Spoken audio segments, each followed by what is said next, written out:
ਮਿੱਠੇ ਪਿਆਰੇ ਬੱਚਿਓ, ਅੱਜ ਅਸੀਂ ਵਾਕ ਦੀਆਂ ਕਿਸਮਾਂ ਅਤੇ ਵਾਕ ਵਟਾਂਦਰੇ ਬਾਰੇ ਪੜ੍ਹਾਂਗੇ। ਸਭ ਤੋਂ ਪਹਿਲਾਂ ਬਣਤਰ ਦੇ ਆਧਾਰ 'ਤੇ ਵਾਕਾਂ ਦੀਆਂ ਕਿਸਮਾਂ।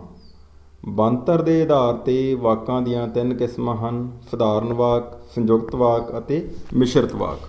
ਸਧਾਰਨ ਵਾਕ। ਸਧਾਰਨ ਵਾਕ ਇਕਹਿਰੀ ਬਣਤਰ ਵਾਲਾ ਹੁੰਦਾ ਹੈ। ਇਸ ਵਿੱਚ ਇੱਕ ਨਾਂਵ ਵਾਕੰਸ਼ ਅਤੇ ਕਿਰਿਆ ਵਾਕੰਸ਼ ਹੁੰਦਾ ਹੈ। ਇਸ ਦਾ ਆਪਣਾ ਇੱਕ ਉਦੇਸ਼ ਅਤੇ ਵਿਧੇਯ ਹੁੰਦਾ ਹੈ। ਇਸ ਨੂੰ ਅੱਗੇ ਉਪਵਾਕਾਂ ਵਿੱਚ ਨਹੀਂ ਵੰਡਿਆ ਜਾ ਸਕਦਾ। ਮੁੰਡਾ ਖੇਡ ਰਿਹਾ ਹੈ। ਮੁੰਡਾ ਲਾਲ ਰੰਗ ਦੀ ਫੁੱਟਬਾਲ ਨਾਲ ਖੇਡ ਰਿਹਾ ਹੈ। ਇਹ ਸਧਾਰਨ ਵਾਕਾਂ ਦੀਆਂ ਉਦਾਹਰਨਾਂ ਹਨ। ਇਹਨਾਂ ਦਾ ਆਪਣਾ ਇੱਕ ਉਦੇਸ਼ ਅਤੇ ਵਿਧੇਯ ਹੈ। ਸਧਾਰਨ ਵਾਕ ਦੇ ਵਿੱਚ ਆਮ ਤੌਰ 'ਤੇ ਯੋਜਕਾਂ ਦੀ ਵਰਤੋਂ ਨਹੀਂ ਹੁੰਦੀ। ਯੋਜਕਾਂ ਦੀ ਵਰਤੋਂ ਨਾਲ ਸਧਾਰਨ ਵਾਕ ਸੰਯੁਕਤ ਜਾਂ ਮਿਸ਼ਰਤ ਬਣ ਜਾਂਦੇ ਹਨ। ਸਵਾਧੀਨ ਜਾਂ ਸੁਤੰਤਰ ਉਪਵਾਕ ਇਕਹਿਰੀ ਬਣਤਰ ਵਾਲੇ ਹੁੰਦੇ ਹਨ ਅਤੇ ਸੁਤੰਤਰ ਤੌਰ 'ਤੇ ਵਿਚਰ ਸਕਦੇ ਹਨ ਅਤੇ ਸਧਾਰਨ ਵਾਕਾਂ ਦੇ ਸਮਾਨ ਹੀ ਹੁੰਦੇ ਹਨ। ਅਧੀਨ ਜਾਂ ਪਰਾਧੀਨ ਉਪਵਾਕ ਉਹ ਹੁੰਦੇ ਹਨ ਜਿਨ੍ਹਾਂ ਦੀ ਸ਼ੁਰੂਆਤ ਅਧੀਨ ਯੋਜਕਾਂ ਜਿਵੇਂ ਕਿ, ਕਿਉਂਕਿ, ਜੋ, ਜਿਹੜਾ ਆਦਿ ਨਾਲ ਹੁੰਦੀ ਹੈ। ਇਹ ਸੁਤੰਤਰ ਵਾਕ ਦੇ ਰੂਪ ਵਿੱਚ ਨਹੀਂ ਵਿਚਰ ਸਕਦੇ। ਕੇਵਲ ਸੁਤੰਤਰ ਵਾਕ ਨਾਲ ਮਿਸ਼ਰਤ ਵਾਕਾਂ ਵਿੱਚ ਹੀ ਆਉਂਦੇ ਅਤੇ ਵਿਚਰਦੇ ਹਨ। ਸੰਯੁਕਤ ਵਾਕ। ਸੰਯੁਕਤ ਵਾਕ ਵਿੱਚ 2 ਸੁਤੰਤਰ ਉਪਵਾਕ ਹੁੰਦੇ ਹਨ ਜੋ ਸਮਾਨ ਯੋਜਕਾਂ ਜਿਵੇਂ ਕੌਮਾ, ਪਰ, ਜਾਂ, ਤੇ ਅਤੇ ਆਦਿ ਨਾਲ ਜੁੜ ਕੇ ਸੰਯੁਕਤ ਵਾਕ ਦੀ ਸਿਰਜਣਾ ਕਰਦੇ ਹਨ। ਸੰਯੁਕਤ ਵਾਕ ਵਿੱਚ ਸ਼ਾਮਲ ਉਪਵਾਕ ਆਪਣੇ ਆਪ ਵਿੱਚ ਪੂਰਨ ਵਾਕ ਹੁੰਦੇ ਹਨ ਅਤੇ ਇਹ ਸੁਤੰਤਰ ਸਧਾਰਨ ਵਾਕ ਦੇ ਤੌਰ 'ਤੇ ਵਿਚਰਨ ਦੀ ਸਮਰੱਥਾ ਰੱਖਦੇ ਹਨ। ਸੰਯੁਕਤ ਵਾਕ ਨੂੰ ਬਣਾਉਣ ਵਾਲੇ ਸਮਾਨ ਯੋਜਕਾਂ ਪਰ, ਜਾਂ, ਤੇ ਅਤੇ ਕੌਮਾ ਨੂੰ ਯਾਦ ਰੱਖਣਾ ਜ਼ਰੂਰੀ ਹੈ। ਇਹ ਇਸ ਦੀ ਪਛਾਣ ਦੇ ਚਿੰਨ੍ਹ ਹਨ। ਸੰਯੁਕਤ ਵਾਕ ਦੀਆਂ ਉਦਾਹਰਨਾਂ: ਮੋਹਨ ਖੇਡ ਰਿਹਾ ਹੈ ਅਤੇ ਜਗਨ ਪੜ੍ਹ ਰਿਹਾ ਹੈ। ਕਰਨ ਗਰੀਬ ਹੈ ਪਰ ਉਹ ਇਮਾਨਦਾਰ ਹੈ। ਸੋਹਣ ਘਰ ਜਾਵੇਗਾ ਜਾਂ ਇੰਦਰ ਘਰ ਜਾਵੇਗਾ। ਇਹਨਾਂ ਵਾਕਾਂ ਵਿੱਚ ਅਤੇ, ਪਰ, ਜਾਂ ਸਮਾਨ ਯੋਜਕਾਂ ਦੀ ਵਰਤੋਂ ਹੋਈ ਹੈ। ਹਰਨਾਮ ਨਹਾ ਰਿਹਾ ਸੀ, ਦਲਜੀਤ ਰੋਟੀ ਖਾ ਰਿਹਾ ਸੀ ਅਤੇ ਸੋਹਣ ਖੇਡ ਰਿਹਾ ਸੀ। ਵਾਕਾਂ ਵਿੱਚ ਕਾਮਾ ਅਤੇ ਵਰਗੇ ਸਮਾਨ ਯੋਜਕਾਂ ਦੀ ਵਰਤੋਂ ਹੋਈ ਹੈ ਜਿਸ ਨਾਲ ਇਹ ਸੰਯੁਕਤ ਵਾਕ ਬਣੇ ਹਨ। ਮਿਸ਼ਰਤ ਵਾਕ।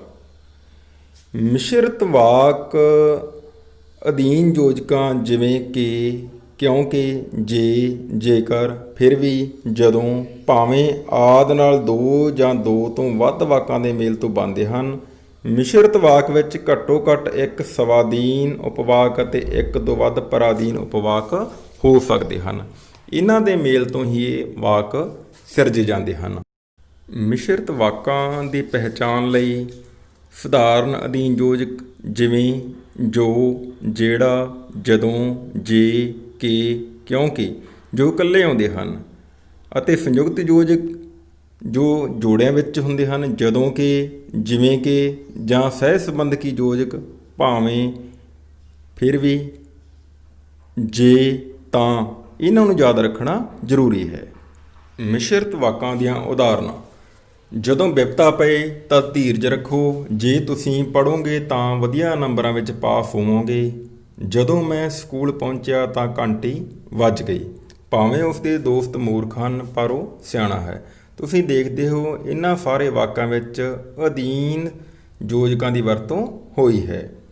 ਮਿਸ਼ਰਤ ਵਾਕ ਵਿੱਚ ਸ਼ਾਮਲ ਪਰਾਧੀਨ ਉਪਵਾਕ ਸੁਤੰਤਰ ਤੌਰ 'ਤੇ ਨਹੀਂ ਵਿਚਰ ਸਕਦੇ ਜਿਨ੍ਹਾਂ ਦੀ ਸ਼ੁਰੂਆਤ ਅਧੀਨ ਯੋਜਕਾਂ ਨਾਲ ਹੋਈ ਹੁੰਦੀ ਹੈ। ਵਾਕ ਵਟਾਂਦਰੇ ਦੇ ਕੁਝ ਨੁਕਤੇ। ਮਿਸ਼ਰਤ ਵਾਕਾਂ ਜਾਂ ਸੰਯੁਕਤ ਵਾਕਾਂ ਨੂੰ ਸਧਾਰਨ ਵਿੱਚ ਬਦਲਣ ਲਈ ਇਹਨਾਂ ਵਿੱਚੋਂ ਯੋਜਕਾਂ ਨੂੰ ਖਤਮ ਕਰਕੇ ਇਕਹਿਰਾ ਵਾਕ ਬਣਾਇਆ ਜਾ ਸਕਦਾ ਹੈ।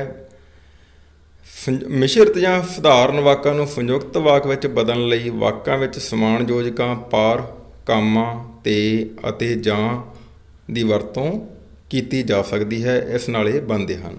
ਸੰਯੁਕਤ ਜਾਂ ਸਧਾਰਨ ਵਾਕਾਂ ਨੂੰ ਮਿਸ਼ਰਤ ਵਾਕਾਂ ਵਿੱਚ ਬਦਲਣ ਲਈ ਵਾਕਾਂ ਵਿੱਚ ਅਧੀਨ ਯੋਜਕਾਂ ਜਦੋਂ, ਜੇ, ਕਿ, ਕਿਉਂਕਿ, ਭਾਵੇਂ, ਫਿਰ ਵੀ ਆਦਿ ਦੀ ਵਰਤੋਂ ਕਰੋ। ਇਸ ਨਾਲ ਇਹ ਮਿਸ਼ਰਤ ਵਾਕ ਬਣ ਜਾਂਦੇ ਹਨ।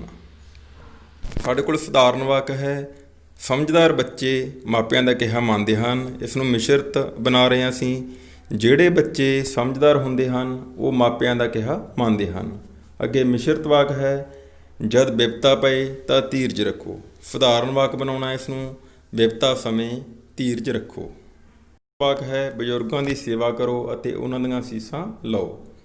ਮਿਸ਼ਰਤ ਵਾਕ ਹੈ। ਜੇ ਤੁਸੀਂ ਬਜ਼ੁਰਗਾਂ ਦੀ ਸੇਵਾ ਕਰੋਗੇ ਤਾਂ ਉਹ ਤੁਹਾਨੂੰ ਅਸੀਸਾਂ ਦੇਣਗੇ। ਮਿਸ਼ਰਤ ਵਾਕ, ਭਾਵੇਂ ਤੁਸੀਂ ਦੌਲਤਮੰਦ ਹੋ ਤਾਂ ਵੀ ਤੁਸੀਂ ਸੁਖੀ ਨਹੀਂ। ਇਸ ਨੂੰ ਸੰਯੁਕਤ ਬਣਾਇਆ ਗਿਆ ਹੈ।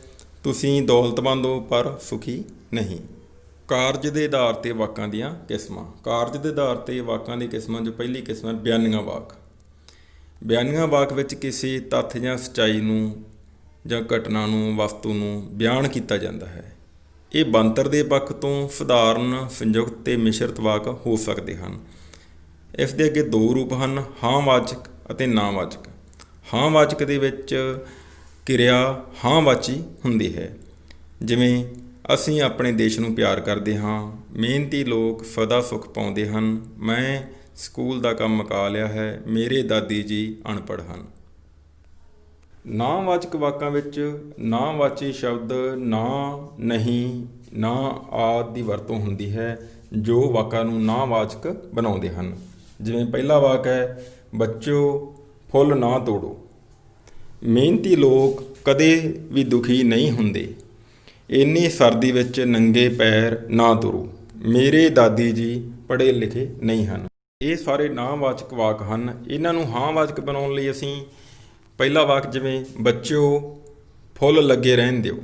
ਦੂਜਾ ਵਾਕ ਮਿਹਨਤੀ ਲੋਕ ਸਦਾ ਸੁਖੀ ਰਹਿੰਦੇ ਹਨ। ਤੀਜਾ ਵਾਕ ਇੰਨੀ ਸਰਦੀ ਵਿੱਚ ਪੈਰਾਂ ਵਿੱਚ ਕੁਝ ਪਾ ਕੇ ਤੁਰੋ। ਚੌਥਾ ਵਾਕ ਮੇਰੇ ਦਾਦੀ ਜੀ ਪੜ੍ਹੇ ਲਿਖੇ ਹਨ। ਕਾਰਜ ਦੇ ਆਧਾਰ 'ਤੇ ਅਗਲੇ ਵਾਕ ਹਨ ਪ੍ਰਸ਼ਨਵਾਚਕ ਵਾਕ। ਇਹਨਾਂ ਵਾਕਾਂ ਵਿੱਚ ਕੋਈ ਸਵਾਲ ਜਾਂ ਪ੍ਰਸ਼ਨ ਪੁੱਛਿਆ ਜਾਂਦਾ ਹੈ, ਅੰਤ ਵਿੱਚ ਪ੍ਰਸ਼ਨ ਸੂਚਕ ਚਿੰਨ੍ਹ ਲਾਇਆ ਜਾਂਦਾ ਹੈ। ਇਹਨਾਂ ਵਿੱਚ ਆਮ ਤੌਰ 'ਤੇ ਪ੍ਰਸ਼ਨ ਸੂਚਕ ਸ਼ਬਦਾਂ ਦੀ ਵਰਤੋਂ ਜਿਵੇਂ ਕੀ, ਕਿਉਂ, ਕਿੱਧਰ, ਕਿੱਥੇ, ਕਿਹੜਾ, ਕਿਵੇਂ ਦੀ ਵਰਤੋਂ ਕੀਤੀ ਜਾਂਦੀ ਹੈ। ਜਿਵੇਂ ਵਾਕ ਹੈ, ਉਹ ਕਿੱਥੇ ਜਾ ਰਹੇ ਹਨ। ਭਾਰਤ ਕਦੋਂ ਆਜ਼ਾਦ ਹੋਇਆ। ਤੁਹਾਡੀ ਸ਼੍ਰੇਣੀ ਵਿੱਚ ਕਿੰਨੇ ਬੱਚੇ ਪੜ੍ਹਦੇ ਹਨ। ਉਸ ਦੀ ਸਿਹਤ ਹੁਣ ਕਿਸ ਤਰ੍ਹਾਂ ਹੈ।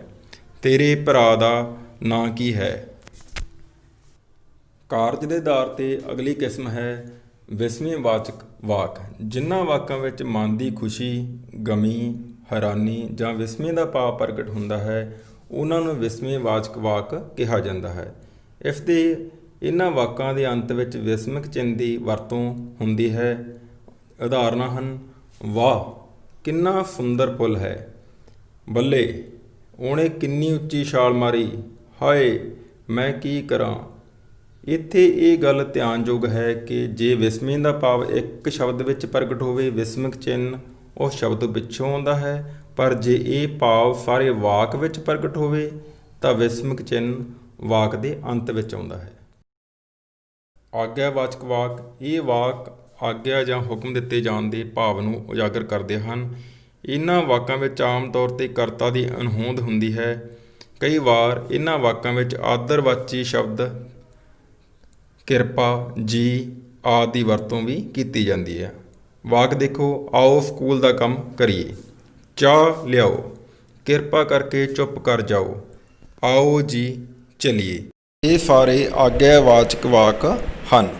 ਕਾਰਜ ਦੇ ਆਧਾਰ 'ਤੇ ਅਗਲੀ ਕਿਸਮ ਇੱਛਾਵਾਚਕ ਵਾਕਾਂ ਦੀ ਹੈ। ਇਹਨਾਂ ਵਾਕਾਂ ਵਿੱਚ ਕਿਸੇ ਲਈ ਸ਼ੁਭ ਇੱਛਾਵਾਂ ਜਾਂ ਅਸੀਸ ਆਦਿ ਦੇ ਭਾਵ ਨੂੰ ਪ੍ਰਗਟ ਕੀਤਾ ਗਿਆ ਹੁੰਦਾ ਹੈ।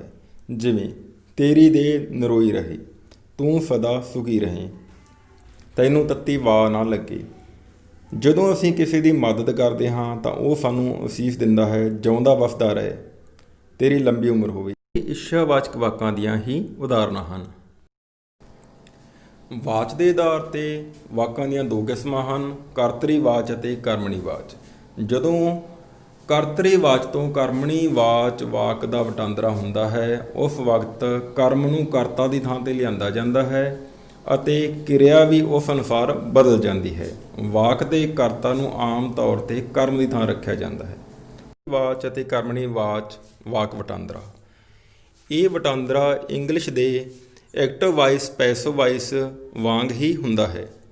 ਕਰਤਰੀਵਾਚ ਮੈਂ ਰੋਟੀ ਖਾ ਰਿਹਾ ਹਾਂ। ਇਸ ਵਾਕ ਵਿੱਚ ਮੈਂ ਸ਼ਬਦ ਕਰਤਾ ਹੈ ਅਤੇ ਰੋਟੀ ਸ਼ਬਦ ਕਰਮ ਹੈ। ਇਸ ਨੂੰ ਅਸੀਂ ਕਰਮਣੀ ਵਾਚ ਵਿੱਚ ਬਦਲਣ ਦੇ ਲਈ ਰੋਟੀ ਸ਼ਬਦ ਨੂੰ ਅੱਗੇ ਲਿਆਉਂਦੇ ਹਾਂ। ਰੋਟੀ ਮੈਥੋਂ ਖਾਧੀ ਜਾ ਰਹੀ ਹੈ। ਮੈਂ ਤੂੰ ਮੈਥੋਂ ਸ਼ਬਦ ਬਣ ਗਿਆ ਹੈ। ਅਗਲਾ ਸ਼ਬਦ ਹੈ ਵਾਕ ਹੈ ਖਾਣਾ ਪਰੋਸ ਦਿਓ। ਇਸ ਦਾ ਕਰਤਾ ਗਾਇਬ ਹੈ। ਜੇ ਅਸੀਂ ਕਰਤਾ ਨੂੰ ਜਾਣਨਾ ਹੈ ਤਾਂ ਇਹ ਸ਼ਬਦ ਵਾਕ ਪੂਰਾ ਮੈਨੂੰ ਖਾਣਾ ਪਰੋਸ ਦਿਓ ਬਣਨਾ ਸੀ। ਖਾਣਾ ਇੱਥੇ ਕਰਮ ਹੈ, ਇਸ ਲਈ ਖਾਣਾ ਸ਼ਬਦ ਪਹਿਲਾਂ ਹੀ ਰਹੇਗਾ, ਖਾਣਾ ਪਰੋਸ ਦਿੱਤਾ ਜਾਵੇ। ਅਗਲਾ ਕਰਤਰੀਵਾਚ ਮਾਲੀ ਨੇ ਬੂਟਿਆਂ ਨੂੰ ਪਾਣੀ ਦਿੱਤਾ।